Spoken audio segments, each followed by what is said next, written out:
آپ کا دو ریاست حل کے خلاف ہے. آپ ایون رائٹ جو ہے self determination it should be given to the Palestinian. فلسطینیوں کا یہ بڑی اہم بات ہے کہ آپ کہہ رہے ہیں کہ قائد اعظم جو ہے وہ 2 اسٹیٹ سلوشن کے خلاف تھے، جو بعد میں 1948 میں یونائٹڈ نیشنز نے ایک ریزولوشن بھی منظور کیا تھا، اور پاکستان میں بھی کچھ لوگ کہتے ہیں جی 2 اسٹیٹ سلوشن جو ہے وہ مسئلہ فلسطین کا حل ہے. جب کچھ لوگ کہتے ہیں کہ نہیں یہ 2 اسٹیٹ سلوشن کو ہم نہیں مانتے، تو وہ کہتے ہیں یہ تو UN ریزولوشن ہے. تو اس کا کیا جواب ہے؟ سر اگر کوئی حل ہوتا تو طوفان الاقصی کی کیا ضرورت تھی جو 7 اکتوبر کے ہم نے چلایا؟ 20,000 شہید ہم نے قربانی دیا ہے، ان میں سے 70% ہے چھوٹے معصوم بچے ہیں اور خواتین ہیں. اسی لیے ہم نے کہ یہ قربانی دیا تاکہ وہی ان ریزولوشنز کے بارے میں کے پاس چلے جائیں گے جو 7 اکتوبر میں سے پہلے پاس ہوئے تھے، اور پتہ چلا کہ جی وہ کامیاب نہیں ہے.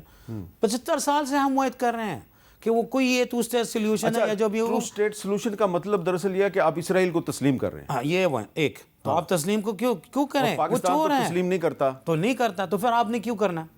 ٹھیک ہے. آپ یہ کہیں کہ بھائی ابھی ایک روگ سٹیٹ ہے اس کا نام اسرائیل، جو شرط تھا نا یونائٹڈ نیشن کہ جی اسرائیل کو 1967 بارڈر پہ وہ ودرو کرتے ہی تبھی ممبرشپ کو یونائٹڈ نیشن میں جانا ہے. ابھی بھی اسرائیل روگ سٹیٹ ہے نا is by the facto is over 80%، 80% historical فلسطین کے اوپر ہے. ایون وہ جو قراردادیں کہتے ہیں نا وہ پارٹیشن ریزولوشن 181 1947 وہ اسرائیلی کو 55% دیتے تھے.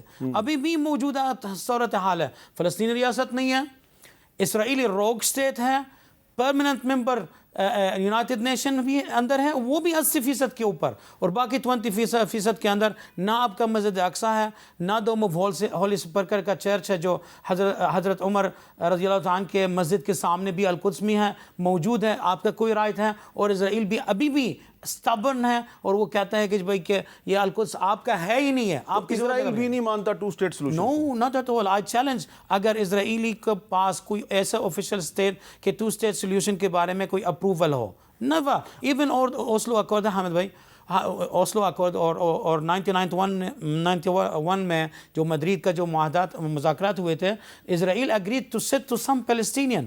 انہوں نے اگری نہیں کیا کہ ریپریزنٹیٹیو آف پیلسٹینین سے بات کرنا ہے. وہ تو فلسطینیوں کو انسان نہیں سمجھتے. اچھا، حماس کا کیا موقف ہے about the 2 state solution? We are clearly Israel has no right. ان کا کوئی حق نہیں ہے کسی گرین فلسطین کی مٹی سے، اسرائیل کا کوئی حق نہیں ہے. فلسطین نہر تبہر ہے 27,009 square kilometre totally is for the Palestinian irrespective of the religion. یہ فلسطین ایک ملک ہے، یہ جو ایک نعرہ ہے from the river to the sea, from the river to the sea, اس کا مطلب یہ ہے کہ 2 state solution is rejected. Rejected totally. ہم کیوں کریں؟ آپ چور کے آپ کے گھر میں آتے ہیں، پھر آپ کے ہمسایہ کے آپ کے لڑائیوں سے تنگ آ کر ہمسایے کی وجہ سے آپ اس چور کو اپنے گھر میں گھسانا ہے. تو یہ صورتحال ہے ابھی ہمارے کے جو ریجن میں اور انٹرنیشنل کے. اس چور کو ہمارا گھر کا حصہ دار بنانا چاہتا ہے. اچھا، میں اپنے ناظرین کو تھوڑا بتا دوں کہ میں نے 23 مارچ کی قرارداد کا ذکر کیا تھا. تو جو 23 مارچ کو 4 قراردادیں پیش ہوئی تھیں، یہ جو اجلاس تھا آل انڈیا مسلم لیگ کا، یہ 3 دن تک جاری رہا تھا. اور پہلی جو قرارداد تھی وہ تھی کہ ایک علیحدہ مملکت مسلمانوں کی ہونی چاہیے. جو قرارداد نمبر 2 تھی یہ عبد الرحمن صدیقی صاحب نے پیش کی تھی، جو کہ 1939 میں یعنی کہ 23 مارچ 1940 کے اجلاس سے 1 سال پہلے قاہرہ میں ایک فلسطین کانفرنس ہوئی تھی، اس میں بھی یہ قائد اعظم کے نمائندے کے طور پہ گئے تھے. انہوں نے 23 مارچ 1940 کی جو قرارداد نمبر 2 ہے وہ انہوں نے پیش کی تھی، اور اس قرارداد میں یہ بالکل واضح طور پہ کہا گیا کہ آل انڈیا مسلم لیگ فلسطین کے عربوں کے ساتھ برطانوی حکومت کے تصفیہ میں حد سے زیادہ تاخیر کو تشویش کی نظر سے دیکھتی ہے، اور اپنی سوچی سمجھی رائے صاف اور غیر مبہم زبان میں ضابطۂ تحریر میں لاتی ہے کہ کوئی بھی ایسا انتظام تدریجاً فلسطین میں نہ کیا جائے جو کہ مسلم دنیا اور خصوصاً مسلمانان ہند کو دیے گئے عہد کے روح کے منافی اور برخلاف ہو. اور 1918 کی جو جنگ عظیم اول ہے اس میں جو بھرپور مدد حاصل کرنے کے لیے جو وعدے ہم سے کیے گئے تھے ان کی خلاف ورزی ہو. مزید برآں مقدس سرزمین میں بڑی تعداد میں برطانوی فوج کی موجودگی کا فائدہ اٹھانے اور عربوں کو مروب کر کے انہیں محکومی پہ مجبور کرنے کے خطرہ سے ہم خبردار کرتے ہیں، اور اس کو منظور کیا گیا. یہ تو 23 مارچ 1940 کی قرارداد ہے. اس کے علاوہ 1940 سے 1947 کے دوران آل انڈیا مسلم لیگ نے کئی دفعہ فلسطین ڈے منایا، فلسطین فنڈ قائم کیا، اور جو مفتی اعظم فلسطین تھے مفتی امین الحسینی صاحب، ان کے ساتھ بھی قائد اعظم کا رابطہ تھا، اور مفتی امین الحسینی صاحب کا ایک خط ہے جو کہ عربی میں بھی میرے پاس موجود ہے، اور یہ خط جو ہے یہ جو جناح پیپرز ہیں، یہ جو ڈاکٹر زوار حسین زیدی صاحب نے کمپائل کیے تھے، یہ جناح پیپرز میں بھی مفتی امین الحسینی صاحب کا ایک خط موجود ہے، اور انگریزی میں بھی ہے، اردو میں بھی ہے، عربی میں بھی ہے یہ خط. اور اس سے آپ کو پتہ چلے گا کہ مفتی امین الحسینی صاحب کا نہ صرف قائد اعظم سے رابطہ تھا، قائد اعظم کی وفات کے بعد ان کا رابطہ جو ہے وہ پاکستان کے وزیر اعظم لیاقت علی خان صاحب سے بھی تھا. ان کی کچھ تصاویر بھی ہیں قائد اعظم کے ساتھ. اور جو اہم ترین بات ہے جو ڈاکٹر خالد قدومی صاحب کہہ رہے ہیں کہ یہ ٹو اسٹیٹ سلوشن کو نہیں مانتے، کہ جب 1948 میں فلسطین کی جگہ پر، یعنی کہ فلسطین پہ قبضہ کر کے اسرائیل قائم کر دیا برطانیہ نے، تو اسرائیل کی طرف سے ایک خط لکھا گیا قائد اعظم محمد علی جناح کو، جس میں کہا گیا کہ آپ اسرائیل کو تسلیم کر لیں. تو قائد اعظم محمد علی جناح نے ان کو کوئی جواب نہیں دیا، بلکہ قائد اعظم نے جو امریکن پریزیڈنٹ تھے، پریزیڈنٹ ٹرومین، ان کو خط لکھا. اور یہ جو خط ہے قائد اعظم محمد علی جناح کا، اس کا میں پہلے بھی ذکر کر چکا ہوں. اس خط میں قائد اعظم محمد علی جناح جو ہیں انہوں نے کلیئرلی کہا کہ یہ جو اسرائیل ہے ہم اس کو ایک ناجائز ریاست سمجھتے ہیں، اور اس سے جو جیوز ہیں یعنی یہودی ہیں جنہوں نے دوسری جنگ عظیم میں کافی تکالیف اٹھائی ہیں، ان کا بھی کوئی بھلا نہیں ہوگا، اس سے ان کی مشکلات میں اور پرابلمز میں اضافہ ہوگا. تو یہ میں جو آپ کو قائد اعظم کا خط دکھا رہا ہوں، یہ امریکن اسٹیٹ ڈپارٹمنٹ کی جو ویب سائٹ ہے، یہ اس ویب سائٹ سے میں نے لیا ہے کہ founder of Pakistan Quaid Azam Muhammad Ali Jinnah's letter to the American president mister Truman. اور اس خط کی موجودگی میں جو لوگ پاکستان میں ٹو اسٹیٹ سلوشن کو سپورٹ کرتے ہیں، ان سے ہم یہ سوال کرتے ہیں کہ آپ کیسے یہ کہہ سکتے ہیں کہ پاکستان ٹو اسٹیٹ سلوشن کو سپورٹ کرتا ہے، جبکہ قائد اعظم محمد علی جناح نے اس ٹو اسٹیٹ سلوشن کو ریجیکٹ کر دیا. اور یہ خط لکھا گیا تھا یونائٹڈ نیشنز کی طرف سے قرارداد منظور کرنے کے بعد. اچھا، اور قائد اعظم محمد علی جناح جو ہیں وہ مظلوم اقوام کی ہمیشہ حمایت کرتے تھے، وہ کشمیر کی بھی حمایت کرتے تھے، اور مفتی امین الحسینی صاحب جو ہیں انہوں نے بھی ہمیشہ جو کشمیر کی تحریک آزادی ہے اس کی بھی حمایت کی. تو اب میں آپ سے یہ جاننا چاہوں گا ڈاکٹر خالد قدومی صاحب، اس وقت جو صورتحال ہے غزہ میں، تو اب تو وہاں پہ اسرائیل کا دعویٰ ہے کہ تقریباً ہمارا مکمل قبضہ ہو چکا ہے، تو اب آپ کو مستقبل کیا نظر آ رہا ہے؟ دو تین باتیں اس میں ہیں. ایک تو اگر آپ اجازت دیجیے 10 سیکنڈز کے لیے، یہ بھی میں کنفرم کرنا چاہتا ہوں اور یہ تاکید کرنا چاہتا ہوں، جناح صاحب قائد اعظم نے جب یہ موقف کو لے لیا ہے، وہ جذبات نہیں ہوا تھے، جذبات نہیں تھے، وہ کوئی حقائق دیکھ کے اور انہوں نے بتایا تھا کہ جی بھائی یہی ہوگا. ان کے الفاظ ہے کہ اگر یہ غلطی برطانیہ نے کرنا تو ایک نیا دروازہ ہے تاریخی انقلاب کے لیے کھلے گا. یہ لکھنؤ میں 1937 میں قائد اعظم صاحب نے کہا، یہی فورسی کیا تھا، خون خرابہ ہے. یعنی یہ چیزیں کوئی جذبات ہو کر اگرچہ کہ اسلام کے نام پہ مستضعفین یا مظلوم لوگوں کے نام پہ کیا ہے، لیکن یہ گراؤنڈ ریالٹی کے مطابق ہے. اور یہ ابھی ہم دیکھ رہے ہیں جو کچھ ہو رہا ہے فلسطین میں، غزہ میں صورت حال ہے ابھی، وہ اس میں 2 میجر ڈائمنشنز ہے. ایک دو تصاویر ہیں. ایک تو ہیومینیٹیرین کرائسس ہے، آپ کا سامنے ہے. 300 ڈاکٹرز بھی شہید ہوئے تھے، 20,000 معصوم، ان میں سے کہ 20,000 شہید ہیں، ان میں سے کہ تقریباً 10,517 بچے ہیں، ان میں سے کہ 6,000 سے زائد کے خواتین ہیں. آپ کے 6,700 یورو ایشین یورو سینٹر کے مطابق ہے وہ لاپتہ ہے. تو اور وہ پانی کا بھی سب سے اہم بات ہے جو ہمارے لیے بہت تکلیف دیتے ہیں کہ OIC کا اجلاس کے بعد 57 ممالک ریاض میں منعقد ہونے والے ہوئے تھے، جو ریاض میں تھا، انہوں نے کچھ قراردادیں پاس کی، منظور کیے. تو وہ ان قراردادوں کا سب سے اہم ہے کہ اوپننگ دا رفح گیٹ، جنگ کو روکنے کا. تو دنیا کہہ رہے ہیں وہ ابھی تک اسرائیل اور امریکہ نہیں مان رہے، کیونکہ وہ امریکہ تو ہمیشہ یہی قتل عام کو سپورٹ کرتے ہوئے ہیں کہ یہی حالات میں پہنچایا، خود ہی بائیڈن ایڈمنسٹریشن اور بلنکن اور اوسٹن لوئڈ. لیکن ساتھ ساتھ کہ یہ ہمیں سمجھ نہیں آتی آیا 57 مسلم ممالک رفح گیٹ کو نہیں کھول سکتے ہیں؟ یعنی پانی کا پانی پینے کے. ڈاکٹر خالد قدومی صاحب 1969 میں جب مسجد اقصیٰ کو ایک آسٹریلین جیو نے جب جلایا تھا تو بڑا احتجاج ہوا تھا اور اس کے رد عمل میں organisation of Islamic countries OIC تشکیل پائی تھی. تو OIC کا جو بنیادی مقصد ہے وہ مسجد اقصیٰ کا دفاع بھی ہے. تو آپ کو نہیں لگتا کہ OIC ٹوٹلی فیل ہو چکی ہے؟ اس کے اوپر تنقید کرنے کا کوئی فائدہ نہیں ہے، چونکہ آپ کو بھی پتا، مجھے بھی پتا اور ناظرین کو بھی پتا کہ ان کا کردار صحیح طرح، ہم کوئی اور مطالبہ نہیں کر رہے ہیں، ہم صرف تذکر کر رہے ہیں کہ انہوں نے جو قراردادیں پاس کی ہے وہ آپ نے صحیح فرمایا کہ وہ بالکل ٹوٹلی فیل ہے. اور ملیشین پرائم منسٹر کے وہ قول ہے OIC کا مطلب وہی OIC کہ یعنی مطلب اس سے کوئی یعنی طنزیہ الفاظ میں انہوں نے بتایا کہ مطلب وہ پریشان ہو کر اور کچھ کام نہیں کرتے. ہم یہی کہتے ہیں کہ ابھی بھی we are 1/3 of the world یار، وہ ہمارا ریسورسز کے مطابق ہے، بلکہ اس سے زیادہ ہے. کیا ہم واقعی اسرائیل کو نہیں پریشرائز کر سکتے ہیں؟ ڈپلومیٹکلی کے بعد میں بات کر رہا ہوں کہ جی وہ رفح گیٹ کو کھل جائے. یہ ایک قانون ہے انٹرنیشنل کے مطابق ہے. جنگ کے دوران کو پوری مرضی بورڈرز ہوتا ہے نا کھولنا چاہیے، ایویکویشن آف انجرز اور ہیومینیٹیرین ایڈز کو اندر آنے کے لیے، وہ نہیں کر سکتے ہم. یہ ہمیں ہمارا سمجھ سے باہر. 100 ٹرک صرف ڈیلی اندر آتے ہیں، جس میں ہم 17 ایئرز کا محاصرہ کے اندر ہمارا ڈیلی نیڈ منیمم 600 ٹرکس ہے ڈیلی. آپ صرف 100 ٹرکس کو اندر لانا میں آپ کے عوام ان کے جذبے اپنے جگہ پہ ہے، ان کے کارروائی ہے کہ فلسطینی عوام کو مدد کرنا میں. وہاں رفح گیٹ میں ٹرکس اتنے بڑے رو ہے، رفح سے لے کر اسماعیلیہ تک موجود ہے، پہنچایا بھی ہے، سب کچھ کیا، لیکن رفح گیٹ بند ہے. اچھا، ایک اور بات ہے کہ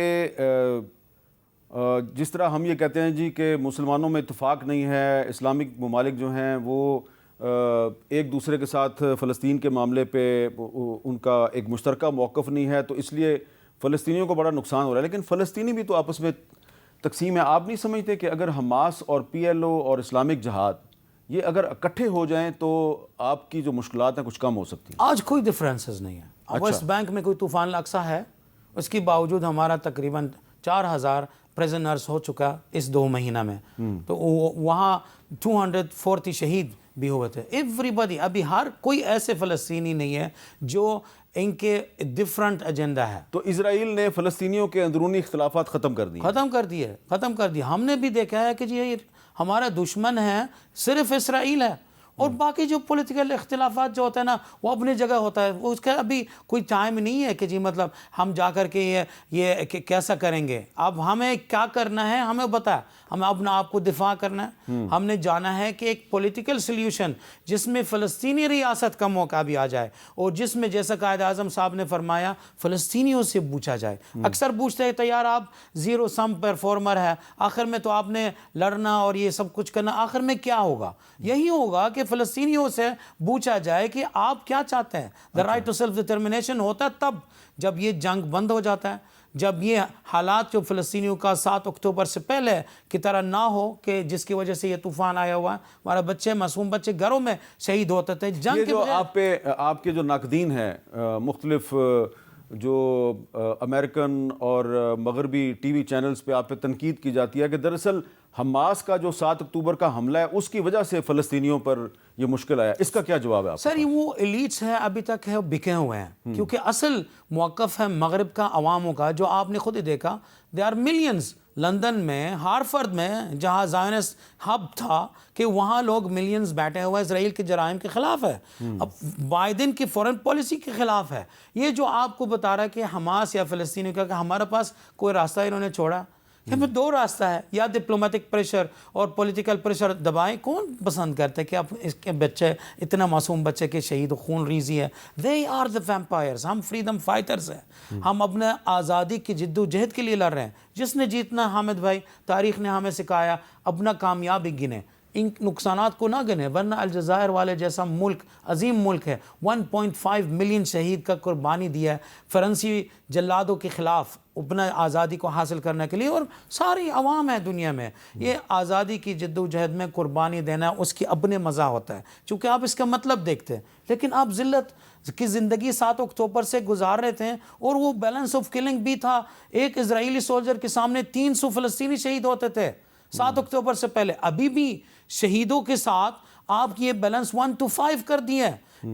4,500 اسرائیلی مارا چکا ہے, ان میں سے کم از کم, یہ تو آفیشیل فگرز کے جو اسرائیلیوں نے اناؤنس کر دیا, اس کو ضرب 3 کو بتا سکتے تھے, کیونکہ 460 سولجرز مارا جاتا ہے.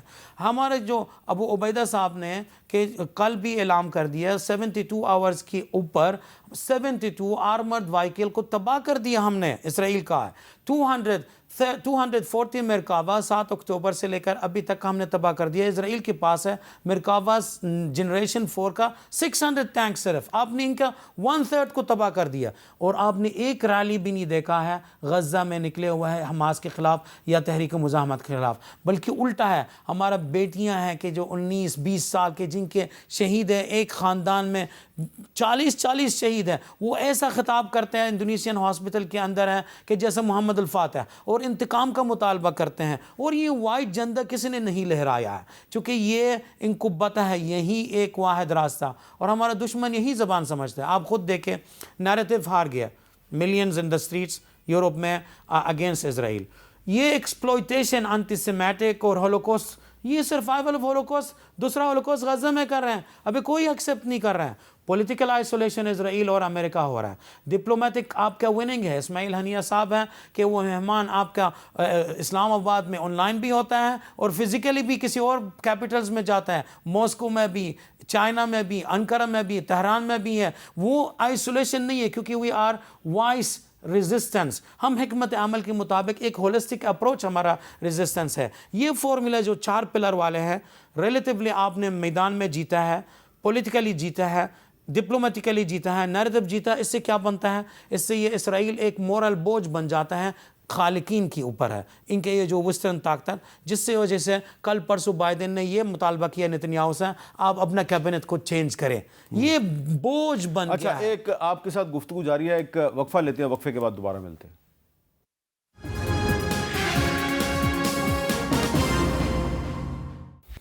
کیپٹل ٹاک میں دوبارہ خوش آمدید. ڈاکٹر خالد قدومی صاحب حماس کے ترجمان ہمارے ساتھ موجود ہیں. ڈاکٹر صاحب یہ بتائیں کہ ایک الزام لگایا جاتا ہے کہ جو حماس ہے اس کو ایران کی طرف سے سپورٹ کیا جاتا ہے, حزب اللہ کے بارے میں بھی کہا جاتا ہے ایران آپ کو سپورٹ کرتا ہے.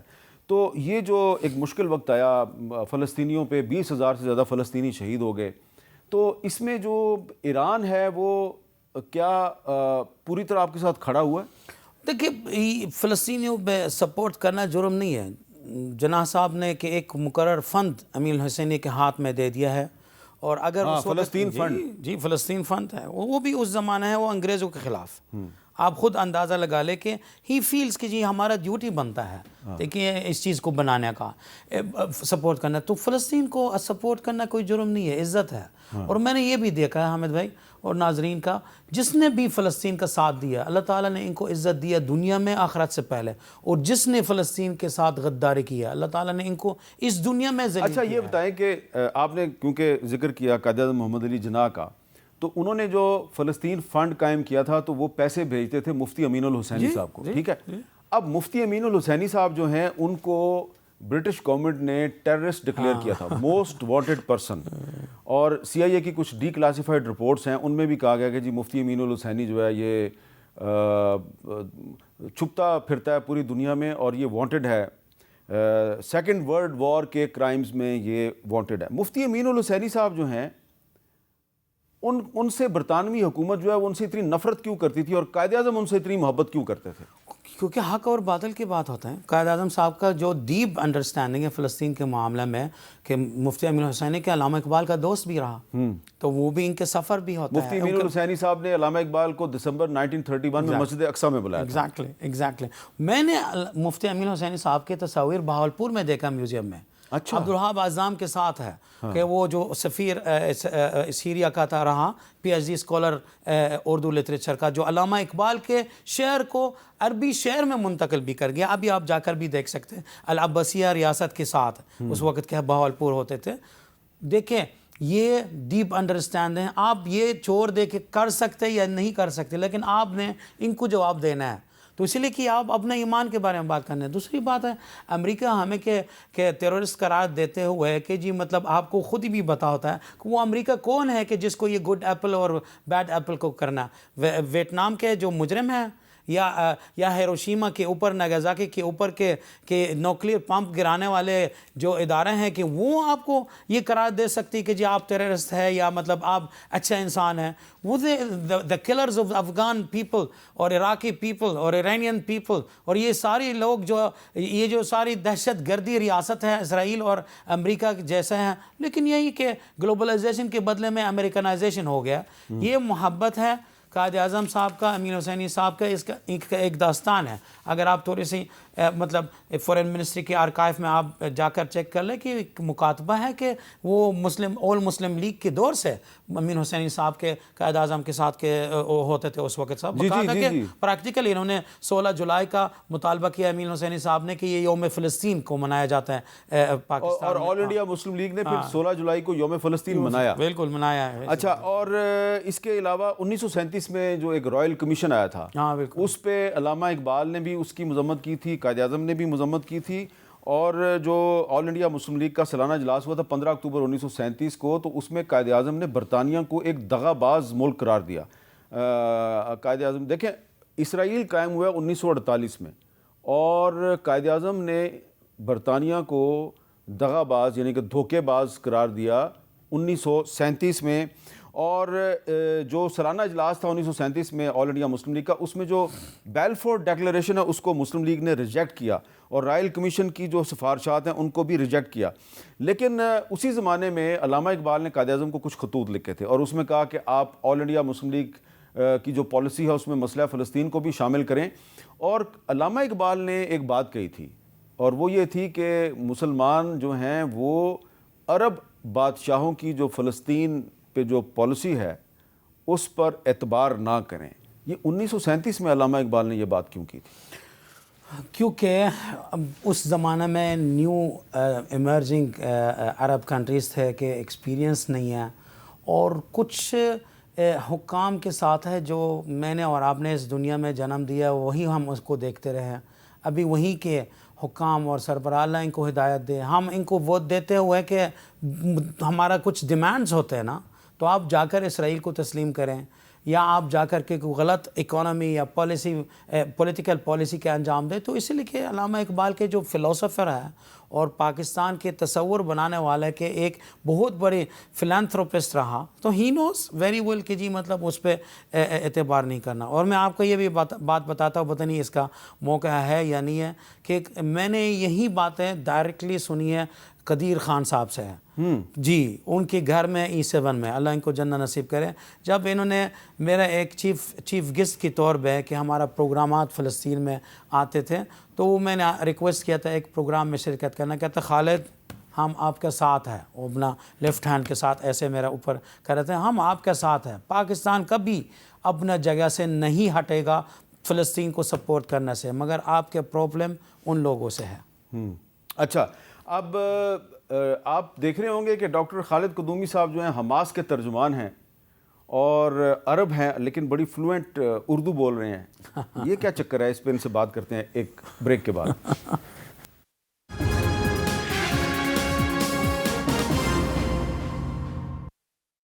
کیپٹل ٹاک میں دوبارہ خوش آمدید. حماس کے ترجمان ڈاکٹر خالد قدومی صاحب سے ہم گفتگو کریں. خالد قدومی صاحب, یہ بتائیں کہ یہ آپ نے اردو کہاں سے سیکھی ہے؟ کتنا ٹائم آپ کے پاس ہے؟ آپ بتائیں نا.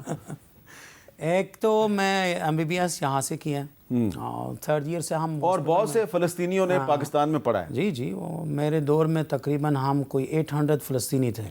کون سا دور تھا؟ 1989-88. اچھا ٹھیک ہے. 94 میں نے MBBS کر دیا. اس کے کہاں سے کیا؟ بہاولپور QMC.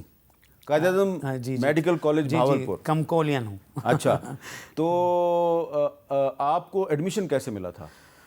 یہ تو بڑا داستان ہے کہ یہ ہمارا ایک بہت بڑا چیلنج تھا کہ آپ ہے کون, کیونکہ بینگ اے پیلسٹینین بورن تو 1967 بورن پیرنٹس جن کے نیشنلٹی جوردینین ہو, اور وہ آؤٹ آف کنٹری دنیا میں پیدا ہوا ہے کویت میں, آپ کے پاس ID کویت کا نہیں ہے, اور آپ کے پاس جو جوردینین پاسپورٹ جب آپ نے اپلائی کیا تھا کہ FSC کے بعد میڈیکل ایجوکیشن ادھر کے لیے, تو وہ آپ ایمبیسی میں جاتے کہ آپ کون ہے کہ اسکالرشپ لینے کے لیے یو ہیو ٹو برنگ کہ جی آپ کا فلسطین سے کوئی تعلق ہے. تو پی ایل او کے دفاتر ہے اس وقت فاروق قدومی صاحب کے چیئرمین بھی رہا اللہ کو سلامت رکھے کو وہاں کے جو فلسطینی کمیونٹی کو دیا جاتا ہے کہ یہ اس کا اوریجن وہاں کا ہے ٹھیک ہے نا. لیکن آپ کے پاس تو کوئی دوسرا ہے. عبدالرحیم صاحب ہے ادھر آپ کا وہ کلچرل منسٹری میں. جب ہم آئے تھے پاکستان میں سعودی عرب کے ایمبیسی کے اسکالرشپ پہ آئے ہوئے تو وہ پیپر کے اوپر دیکھے ہوئے ہیں یہ بورن ان کویت جورڈینین نیشنل فلسطینی ہے اور وہ سعودی کا اسکالرشپ. ایسے اینک کو اتار کے ایسے پریشان ہو گئے یار آپ ہے کون آپ کہاں سے آیا ہوا. تو یہ آئیڈینٹی کا جو یہ ڈائلما ہے فلسطینینز کا I am the chronic ریلیور of all my friends کہ وہ سب سے بڑا چبھن والا سوال ہوتے تھے. میڈیکل کالج کے میو ہاسپٹل میں نے نوکری کی تو اس کی بات ہے کہ جب ہالیڈے ہوتے تھے آپ نے کہاں جانا ہے وہ کسی جگہ پہ نہیں جا سکتے اور یہی چھٹیاں تو آپ نے ادھر ہی گزارنا. کسی دوست نے جانا تو آپ نے ان کو ریلیف کر کے سائن کرنا وہ آپ کے جگہ. تو اب آپ کہاں پہ رہتے ہیں اگر آپ بتانا چاہیں؟ میں دنیا اسلام میں رہتا ہوں پھرتے رہتے ہیں. پھرتا رہتا تو جب سے یہ 7 اکتوبر کے بعد سے تو آپ کافی جو ہے وہ آپ کی موومنٹ جو ہے وہ کافی زیادہ ہے.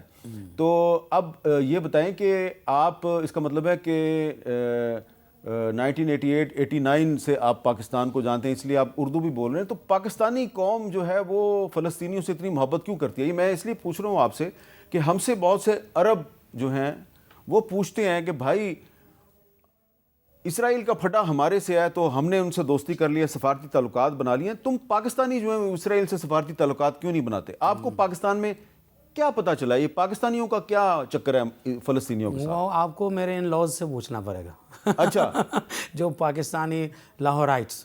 اچھا آپ کی شادی لاہور میں ہوئی؟ لاہور میں ہوئی تھی. اچھا دیکھیں پاکستانی عوام کا جو ہے نا پہلے میں سمجھتا تھا جذباتی ہوتا ہے ایموشنل ہے، پھر وہ لوگ کہتا ہے کہ جی بھائی ہم نے امت کا ٹھیکہ لیا. ابھی 7 اکتوبر کے بعد اتنے سالوں کے بعد میں آپ کو بتا رہا ہوں کہ پاکستانی عوام ڈیپ انڈرسٹینڈنگ ہے فلسطین کے معاملے میں چونکہ اب ان کو پتہ ہے کہ وہ ہمارا ایک پارٹنر ہے.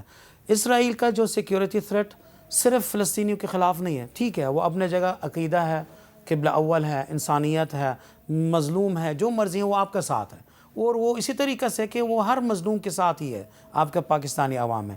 لیکن ابھی ان کو پتہ ہے کہ اسرائیل کا میجر یعنی پاکستان کا میجر مسائل اکانومی ہو، پولیٹیکل ہو، انٹرنل سیکٹیرین ایشو ہو، کہیں نہ کہیں کہ اسرائیل کا ہاتھ آپ کو نظر آتا ہے. اور یہ اسرائیل کا آپ کو پتہ ہے دے گو ود امپیونٹی، کوئی اس کو حساب کتاب نہیں کرتا ہے. چاہے تو سیریا کو بھی بمبارڈمنٹ کریں، چاہے کہ ہمارا اسکالرز کو ٹونیشیا میں اسیسینیٹ بھی کریں، ملیشیا میں بھی کریں اور وہ عراق میں بھی کریں، ایران میں بھی کریں. پاکستان میں کچھ لوگ یہ کہتے ہیں، کچھ لوگ ہیں کہ دیکھیں اسرائیل کے ساتھ پاکستان جو دشمنی ہے یہ غیر ضروری ہے اس لیے کہ پاکستان نے انڈیا کو اسرائیل کی صورت میں ایک اتحادی فراہم کیا، تو اگر پاکستان اور اسرائیل کی دوستی ہو جائے تو انڈیا کو بڑا نقصان ہوگا.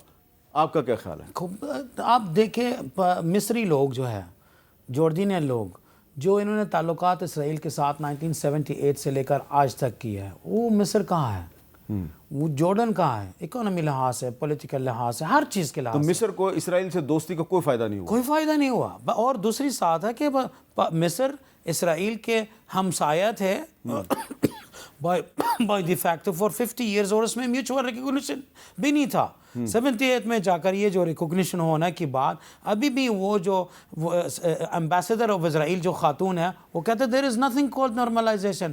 کوئی نارملائزیشن نہیں ہے. میں آزادی اس طور پہ بازار نہیں جا سکتی کیونکہ مصری عوام میرے خلاف ہے. تو یہ چند یہ جو مجبوری ہوتے تھے اس زمان میں کیا فائدہ حاصل کیا اور کیا کمایا ہے؟ کچھ بھی نہیں فائدہ حاصل کیا.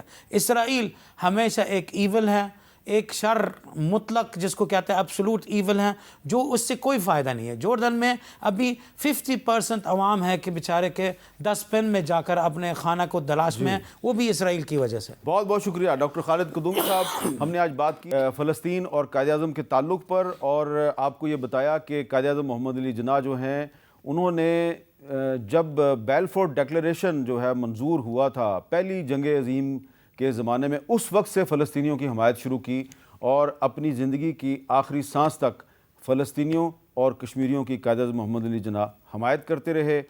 اور جو اسرائیل کا قیام ہے یہ ایک برطانوی سازش ہے، اور قائد اعظم محمد علی جناح نے اسرائیل کو تسلیم کرنے سے انکار کیا۔